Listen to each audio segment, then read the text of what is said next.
Hello everyone. You are about to hear a brief summary of the film Dark Side. Enjoy.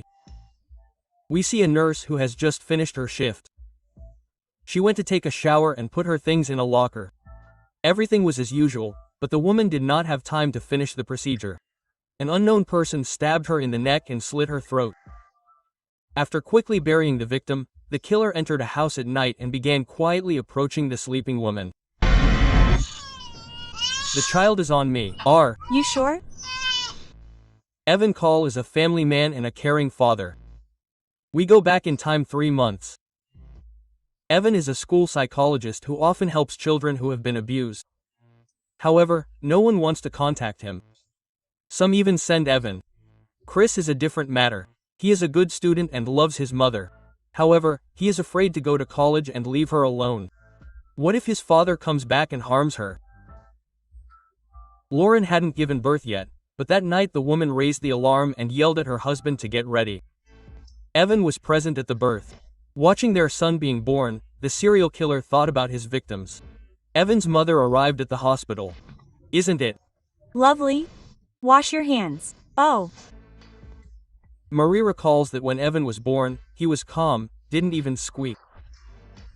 Lauren had trouble with his first feeding. The nurse came in to help and began to roughly twist the baby's head. Then she became rude when asked not to. That night, Evan promised the baby that he would be the best father and protect him from everyone. Andrew has caused his parents a lot of trouble. He cries constantly and refuses to nurse.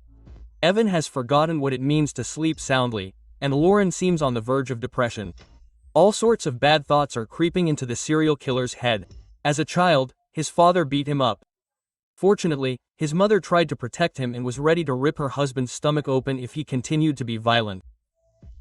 The young parents felt better when Marie came into the house. Don't be sad, son. Everything will be fine. Mom will keep an eye on you. At work, Evan became inattentive. But Chris showed attention. He gave the psychologist's son a toy. The boy no longer wants to talk about family. Apparently, his father has already been released from prison, but another guy, Ray, finally spoke up. His dad started beating not only him but his younger brother as well. After Ray's visit, Evan studied his father's file.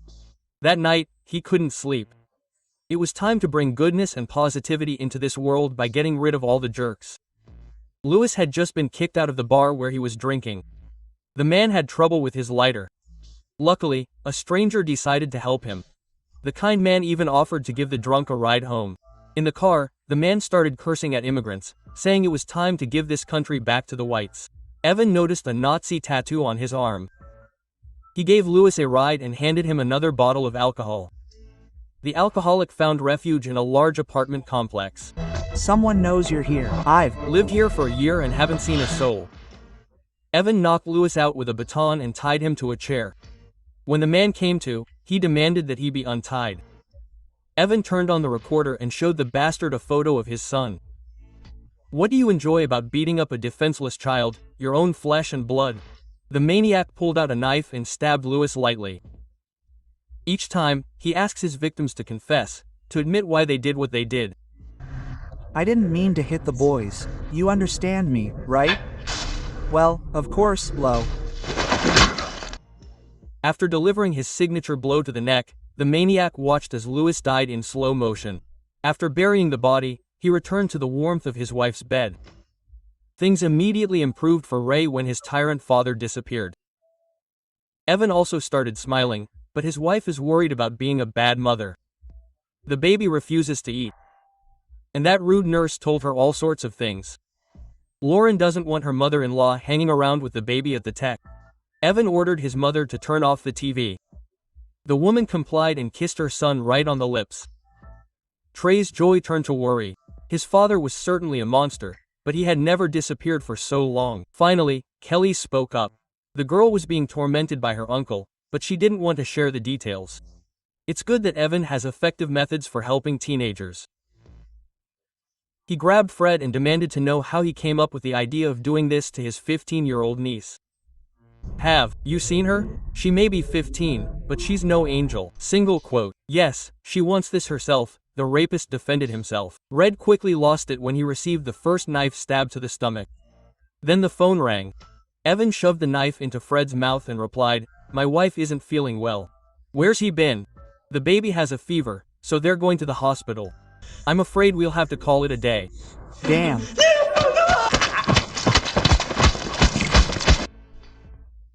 Evan didn't get his due today. The ritual was disrupted. Plus, he was careless in his haste. He had to drive to the hospital with the body in the trunk. There, the family ran into that nasty nurse again. Babies often get fevers, but try not to erase every little detail. As they approached the car, Marie noticed the field of telenome and pulled her daughter-in-law aside, then looked reproachfully at her son. When everyone at home had gone to bed, Eva was finally able to bury his latest victim.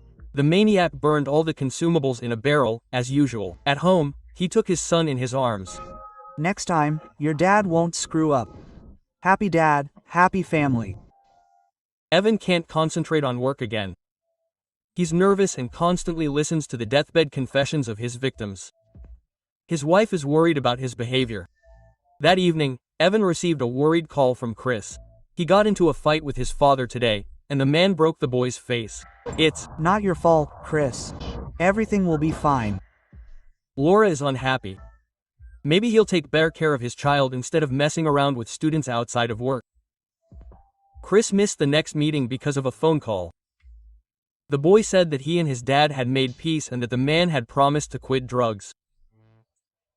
With his usual victim off the hook, Evan remembered that sweet nurse and paid a visit to the hospital. He shadowed the woman to the shower, never catching her eye. He waited for her to undress and turn on the water. And then we learned that it wasn't the nurse who became Evan's victim that night.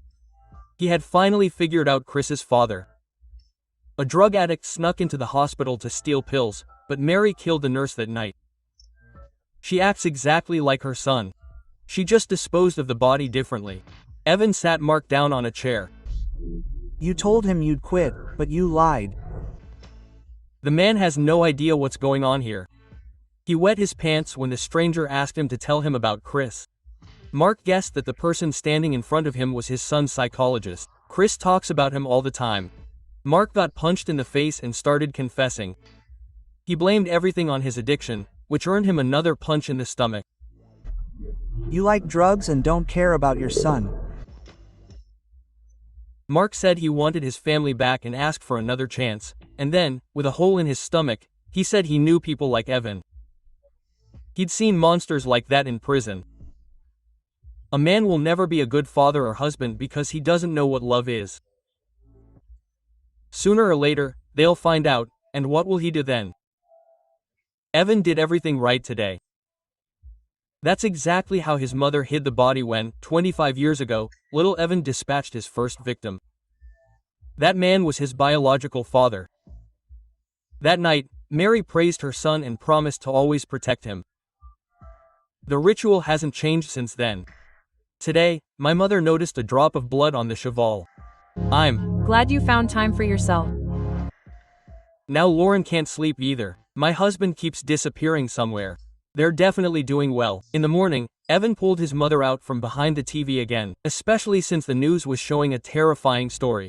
Several bodies had been found in an abandoned complex. While Ray cried and blamed himself for his father's death, Kelly didn't even try to hide her smile when she learned what had happened to her uncle.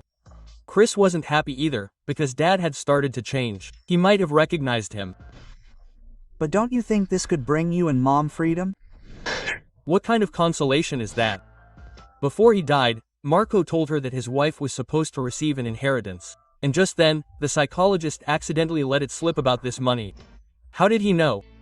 The boy immediately tensed up and hurried out of the office. The next day, the detective showed up. Do you know what the victims have in common? They're all relatives of students at your school. And Evan works with all of these students. And he's only been there for 1 year. An interesting coincidence. As he was leaving, the detective asked Lauren if her husband went out at night. Marie said no. Lauren repeated the lie. It's good that the baby started whining and the woman was able to hide in the bedroom. Lauren, now it's unpleasant when Evan kisses her. The next time the detective came, it was Lauren. She's known her husband for a long time. He lived near the desert for a while, and a year after he left, a similar grave was found in town.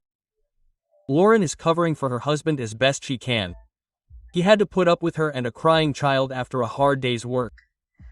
If he went out at night, it was just to get some fresh air. But he came back every time, and she was grateful to him for that. The detective left empty-handed again. Lauren told him about this conversation over dinner. And he also asked where you were when we took Andrew to the hospital.